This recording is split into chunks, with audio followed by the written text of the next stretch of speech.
Welcome to the Buy Box Experts podcast. We bring to light the unique opportunities brands face in today's e-commerce world. Hi, I'm James Thompson, one of the hosts of the Buy Box Experts podcast. I'm a partner with Buy Box Experts and formerly the business head of the Selling on Amazon team at Amazon, as well as the first account manager for the Fulfillment by Amazon program. I've co-authored the book, The Amazon Marketplace Dilemma, and co-founded the Prosper Show, one of the largest continuing education conferences for Amazon sellers in North America. Today's episode is brought to you by Buy Box Experts. Buy Box Experts takes ambitious brands and makes them unbeatable. When you hire Buy Box Experts, you receive the strategy optimization and marketing performance to succeed on Amazon. We are the only agency that combines executive-level advisory services with expert performance management and execution of your Amazon channel strategy. Our guest today is Mark Sancrant, founder and CEO of Blue Ash Capital. Mark is a career M&A professional with more than 20 years and $3 billion of transactions under his belt. Mark has worked with technology firms and recently taken a particular interest in brands that are selling on the Amazon channel. So welcome, Mark, and thank you for joining us today on the Buy Box Experts podcast. Thanks, James. I'm happy to be here and looking forward to chatting. So let me start by asking you, for those of you who aren't familiar with the type of business you're in, could you walk us through what does it mean to be a firm that manages the buying and selling of brands that sell online? Yeah, that's a great question because there's a number of different levels to selling a business. So I refer to myself as an M&A advisor. So I advise clients through the entire M&A process, particularly when they're selling, but I also work with clients to help them acquire businesses. But what that means to me is I'm there from the beginning all the way to the close. So I advise on finding buyers for businesses. I advise on helping a business put together the right marketing material to attract potential acquirers. Yes. And then, once we do find an acquirer, I help clients negotiate LOIs, get through the due diligence process, and that's a very important piece. And then I also work in conjunction with counsel to document transactions as well. So there are a number of companies out there that would define themselves as brokers of online businesses. You have an extensive M&A background, so I'm curious how all of that additional experience you bring to the table, how that makes things different for your clients. Yeah, I take a much different approach than I think most of the brokers, and I can't speak for all of them because they all operate a little bit differently. But generally, my approach is one it's more proactive. So when I start a process where I'm selling a client, I begin with trying to identify who the likely buyer of that business is. So my goal is to find someone that wants to buy that specific business. And then once I develop that list of prospective buyers, I go out and contact them. So it's a much more proactive process than a kind of reactive or passive process that I think most of the brokers take, where they might simply list a business or post it on their website or other deal sites and then wait for the interest to come to them. So you obviously represent companies that are looking to sell, but you also would have a Rolodex of a number of prospective buyers, companies that may be potentially doing roll-up strategies or may have expressed an interest in potentially buying companies that have online marketplace experience. Tell me a little bit about the kinds of knowledge that you're having to share with prospective buyers of companies that may not otherwise have extensive experience or awareness of what's going on with online-centric companies. Yeah, that's a great point because that's an education process that I continue to go through with buyers. But as you can imagine, I think particularly in the private equity world, you have a lot of capital that's looking for a home one. So that's always a good thing. Yep. And then I think that a lot of people are looking at the Amazon channel saying, we see nothing but growth and opportunity with Amazon, but they don't really understand what it means to sell on Amazon or where the value really is. So the education process that I'm having with buyers is helping them understand whether it's for their own benefit or for a portfolio company's benefit, what the opportunity with Amazon is. So you might have a brand that does not have an e-commerce presence or an Amazon presence. Mm-hmm. And part of that position or part of that process is really helping them to understand at a simple level, hey, if you're not selling your products on Amazon, somebody else will be.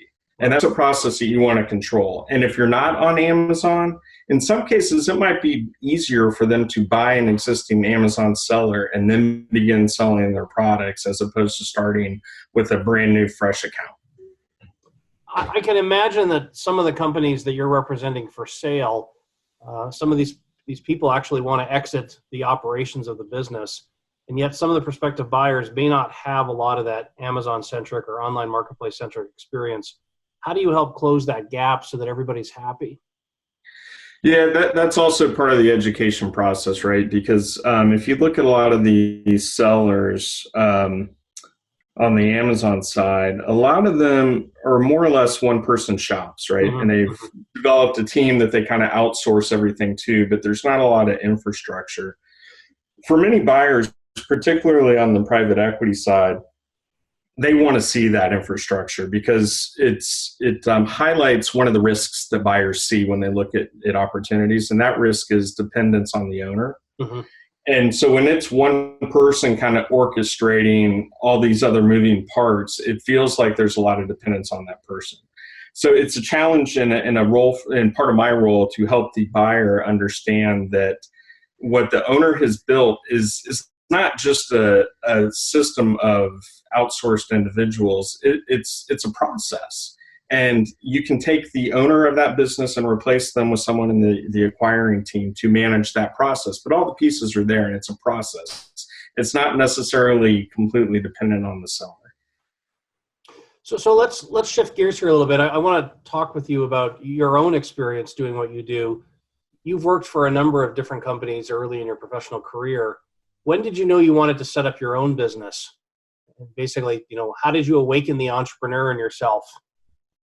Yeah, that's a great question, because this is actually kind of my second act at being a solo M&A advisor. Began my career in traditional investment banking in New York, so working with large public companies doing capital raising and also M&A advisory work. And then as my career progressed, I kept moving kind of downstream, which I actually enjoyed. So I was working with smaller and smaller businesses. And where my passion kind of came in is really helping entrepreneurs and advising entrepreneurs and helping them grow their businesses. I found that much more fascinating than working for very large companies that are professionally managed, and it's just a process. You don't have a lot of impact or a lot of ability to add value. So earlier in my career, I'd say probably 8 or 9 years into my investment banking career, I went out on my own in New York, eventually moved back to Ohio, which is where I'm from, and continued to do kind of the one-man shop M&A advisory type work. And then I switched to the corporate side and joined a very small online media company where I was leading their overall corporate strategy and acquisition strategy. So I developed their strategy, went and executed it. We acquired approximately 10 companies, and then ultimately exited to a strategic. And then I spent some time managing corporate strategy with a media agency, and then also a brand holding company that I co-founded. Yes. And ultimately, it came full circle about 1.5 years ago when I was at age 46 and kind of took a step back and said, what do I want to be when I grow up? And I realized what I was lacking was, again, that passion of working with a lot of entrepreneurs and really helping them figure out how to grow their businesses or monetize their businesses. So I made the decision about 1.5 years ago to come back to the advisory center. Yeah. So tell me a little bit about, when you start working with entrepreneurs, the timeline of getting them to a point where they're ready to do a deal. I would think that timeline is extended from what you might have otherwise done when you were working in big corporate M&A. How do you figure out how much time is enough time to invest in a prospective prospective seller versus you're just the finance expert who's giving away all this advice? Yeah, so that's kind of interesting because it falls into one or two camps. On one hand, it's you have to invest a lot of time. building a relationship. And I'm really relationship driven, so I'm okay with investing time in a relationship. But part of my role is advising them on what it looks like and feels like essentially to exit or sell a business. So I need to start that conversation as early as possible. So in some cases, and in an ideal case, it's well in advance of them actually wanting to sell. Mm-hmm. So that you're right, that process can take a while, and I'm happy to make that investment. The other camp, it's kind of interesting, particularly with first-time entrepreneurs that haven't been through the exit process. The only kind of analogy they have is selling a house, right? And it's kind of like the same thing. It's like they wake up and decide, I want to sell my house, and they're ready to go. Yes. And they're just ready for offers to come in. And it's like, well, it can work that way, but I think that it also makes sense to take a step back, realize it's not a house, and there's a lot of things that you can do with your business and to your business to make it more attractive. So let's start with that and then go to market. So Mark, on your Twitter site, you post a lot about deals that have gone through, deals that other folks have done. I'm curious, what makes a deal worth calling out, or what makes it exciting for you? Yeah, so the main thing that I find exciting is when it's an entrepreneur and we can share and applaud entrepreneur success stories. So that's kind of one of the first filters I have.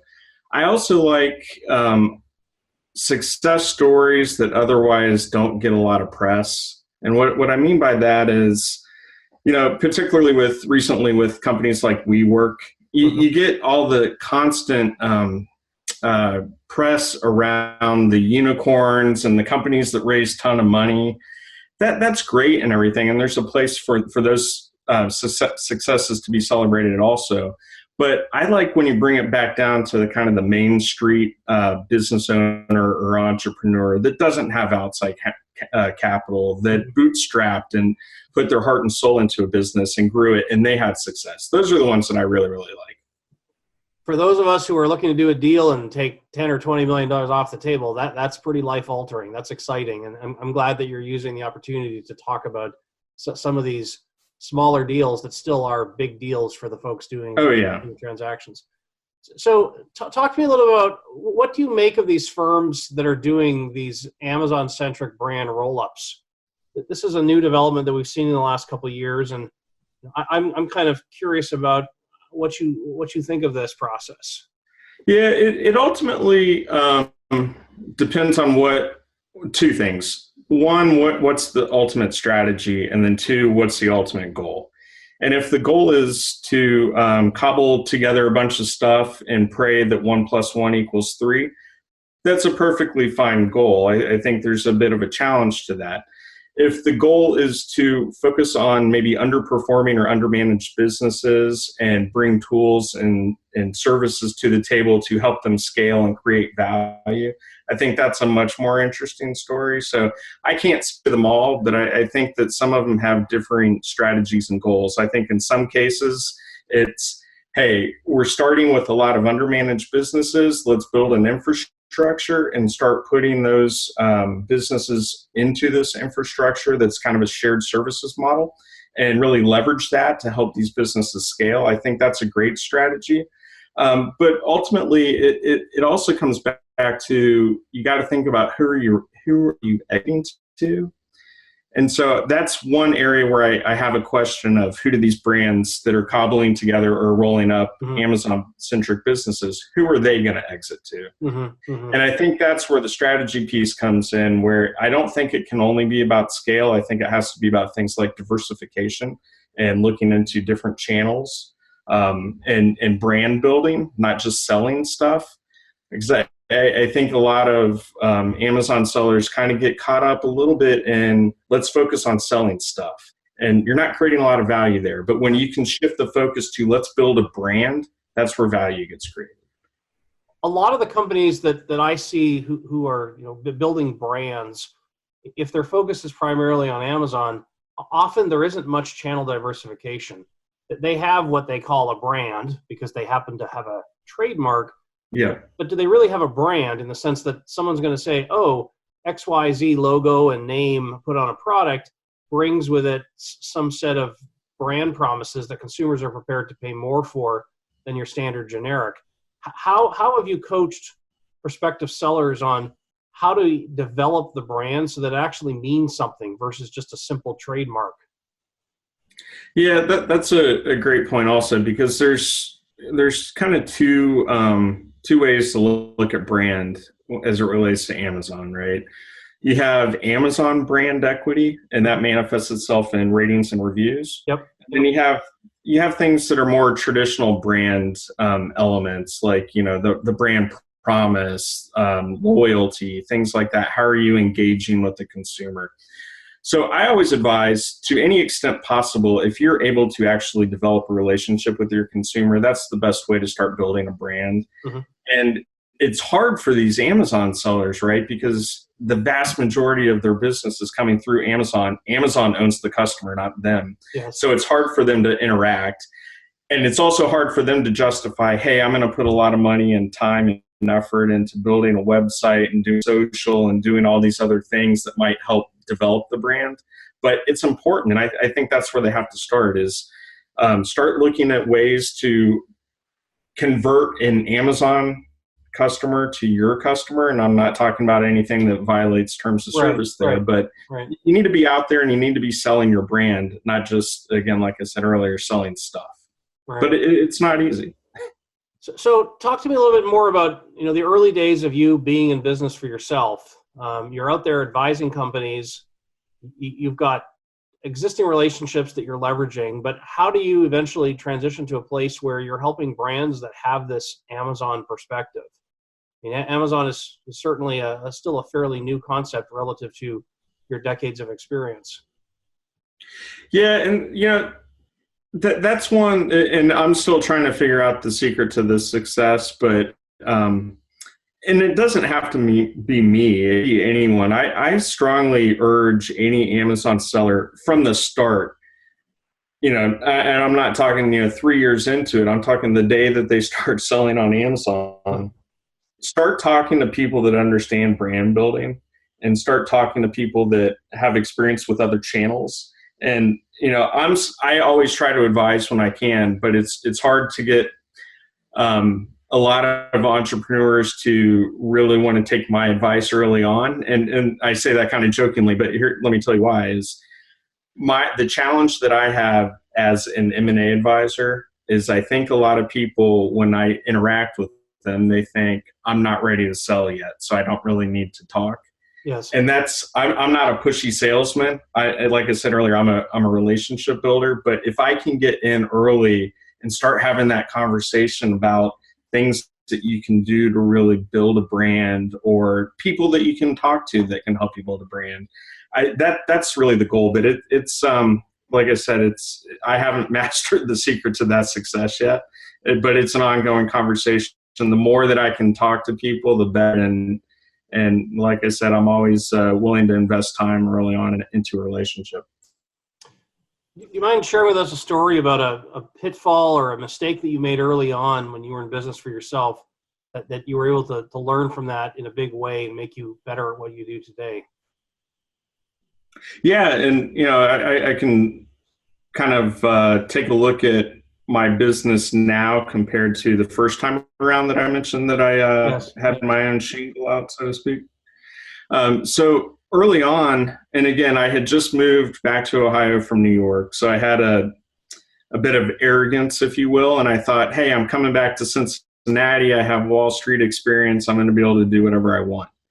And I also thought, hey, there's not too many people in town that have my resume, so I'm going to focus on Cincinnati, and it's going to be great. And on top of that, I don't want to miss any opportunities, so I'm going to be a generalist. Okay. And that I learned real fast and real hard that was the recipe for something other than success. So this time around, what I've done is said, okay, one, I want to focus on markets that I know, and I want to focus on markets that I'm passionate about. So I'm probably not going to be having a client anytime in the near future that's a manufacturing company, for instance. Okay. But what I chose was consumer products, e-commerce, and then media. And in my mind, media is anything that kind of supports consumer products and e-commerce. It can be ad tech, it can be agencies, those kind of things. Yep. So I'm very focused. I'm also not geographically focused now. I go where my network takes me. So for instance, I have a client in Austin right now. I have a client in San Diego. I've had a client in Tel Aviv. I'm talking to a company in South Africa. So my network is taking me where my client is. So I'm not geographically focused anymore. And it's really feeling like this time around, I've figured out what I need to do. Talk to me about, through the many years that you've been in business for yourself, talk to me about a moment you're particularly proud of where you realized, I'm onto something good here. Yeah. So a couple things. One, when I decided a year and a half ago to go back into business for myself, I kind of got pulled into it. I was somewhat reluctant because I wasn't 100% sure what I wanted to do. So my wife and I were kicking around a couple of ideas of little brands that we might start. And I thought, let me just see if I can get some consulting work to kind of keep me busy while we run with these ideas. Right. And I had a very specific role in mind. It wasn't necessarily helping companies buy or sell, but it was more involved on the due diligence side, helping them get through the due diligence, or if they were a buyer, helping them understand what they were buying. So I was really focused on those areas. And I kept talking to people and they kept saying, well, can't you just help me with the whole process? It's like, well, yeah. So I kind of got pulled into it. So the fact that it happened organically, one, that felt really good. And it felt like what I'm doing was right. And then one of my early clients was it was actually a software company, so kind of out of market, but it was a family friend. And she had been trying to sell her business for the past 3 years, had hired an advisor, ran an exhaustive process, and wasn't able to find a buyer. I came in, started helping her. We started with taking more of a strategic planning approach. So what I kind of figured out was the people that were looking to buy her business were focused on all the wrong things. They were focused on all the risks and all the history. They weren't focused on the future. Okay. And a buyer has to get excited about the future, right? Yes. But this company had been run the same way for the past 20 years and never really talked about strategic planning or planning for the future. So they didn't have a story to share. So I worked with them on that, and we got lucky, and we were approached by a buyer, so the process got streamlined a little bit. But I think having that strategic planning process under their belt now really helped with getting them to talk to the buyer about the right things. So after about 6 months, we were able to close a deal with them, and I felt pretty good. The fact that, again, knowing that they had been on the market for quite some time and couldn't find anyone to really get them across the finish line, and then we came in and helped them out. I'd like to learn a little bit more about some of the best advice you've received from mentors throughout your professional career. Yes. So it's funny because a lot of it, and I think back to some of my mentors, a lot of it's almost kind of common sense stuff. And what I mean by that is, so I come from the Midwest. My dad was in the military. Both of my parents came from farming families. I was just kind of raised with a strong work ethic, and you work hard, and that's a good thing. And when I got to New York, and now all of a sudden I'm interacting with a lot of people with a lot of, differing backgrounds. Yes. It was kind of eye-opening, and I would never ever tell you that I'm the smartest guy in the room, but I will tell you I probably will work just as hard as anybody else, right?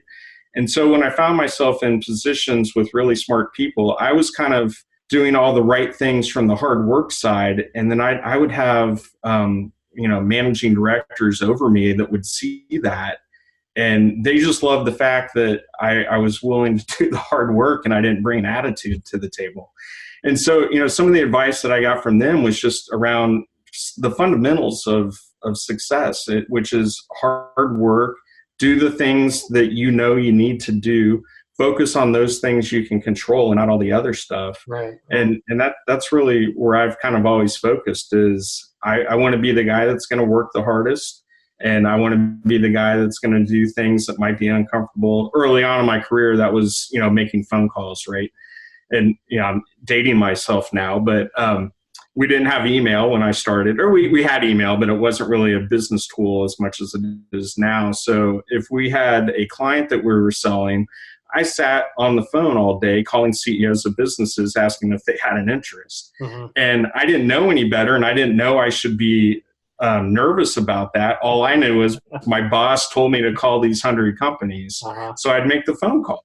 And that really impressed them because I didn't complain about it. Right. So a couple more questions. You work with brands, helping them position themselves for sale, but at the same time, you're getting a lot of feedback from prospective buyers. I'm curious, what are the 2 or 3 pieces of advice that you specifically get from buyers to help your prospective sellers to better position themselves so that buyers don't have to deal with so much confusion or so much risk initially? What are some of those common things that buyers look for that sellers have no idea that buyers are looking for? Yeah, so part of it's infrastructure, right? We talked about that So earlier. a lot of buyers are used to buying stuff, for lack of a better words, conference room tables and computers and equipment and tangible items. Yeah, there's always goodwill, but there's all these processes also. They want to see that kind of stuff. And so when I put together my marketing material, I focus pretty heavily on the infrastructure that has been developed. Now with Amazon businesses, it's not internal infrastructure. They don't have warehouses. They don't have a lot of people. Yes. But I try to try to position the business such that the buyer will actually see the processes and start to ideally think, hey, we can plug someone in to manage this process, right? As opposed to it just being a black box that only the business owner understands. So one is focusing on the infrastructure, and then also focusing on things that are valuable, that if they were to go do it on day one on their own, they would have a hard time. So what I'm talking about there is, it takes a long time to find a manufacturer, particularly if you're going to China. And then it takes a long time to get comfortable with that manufacturer and make sure that you have the processes in place to do quality control, things of that nature. But a lot of times, and I'm kind of surprised by this, I'll have clients that have multiple manufacturers lined up. And it's like, well, that's great because you're reducing risk. And that's what the buyer wants to see. So let me rephrase everything I just kind of said into more of a simple answer. Buyers are concerned with risk. And that's where they all focus. My role is to try to position a business to such that I can say, a lot of the risk that you would normally see has been addressed or is being addressed. Let's focus on the opportunity. Because that's where I want the buyer to focus. Yep. Some advice I would give to Amazon sellers, and this is the real easy stuff, and it's real simple, is invest in a good bookkeeper. I've seen too many businesses that still don't use bookkeepers and aren't using QuickBooks. You need to actually use it and not just start using it right before you sell. Because if you can get that part of the process into your business operations, that really helps the buyer because it takes away a level of risk. If I start asking questions about your cost of goods sold or your inventory and you don't have a good answer because you don't have the system in place, yes. I start seeing a lot of risk there. And that means if I'm still interested, I'm going to offer you a much lower price. So a final question for you. What would you tell prospective clients today that things they need to go and do immediately in order to be in a position that it makes sense for you to start working with them on a potential sale at some point? Yeah. So, and again, this can go back to day one. If you're an entrepreneur that's not out there selling yet and you're starting, and even if you have a 3-year-old business, I would start looking at channel concentration. So diversifying your channels, even if making a lot of headway. Let me take a real quick step back on that. Buyers are used to seeing marketing material that lists the exact same growth opportunities, right? International expansion, product line expansion, channel expansion. Okay, that's great. We can't change that those are real growth opportunities. Mm-hmm. But from the buyer's standpoint, I would sit there and go, okay, they have three obvious things. Are those really growth opportunities? Because this seller's not doing any of them. So I'm going to discount that. But if I'm the seller and I can go, hey, international is a growth opportunity, and I recently started selling in the UK, and from the UK, depending on what happens with Brexit, I may be going into Germany, France, Spain, Italy. Right.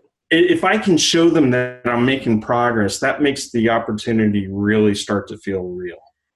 Okay. And product line expansion. If I can show them a pipeline of product ideas that I have, or, logical product extensions that are out there that are in a pipeline, that kind of stuff really helps. So I would always focus on probably the main things of channel concentration, start diversifying those channels on day one, or if you're in year 3, start diversifying it, even if it's going to be a slow go.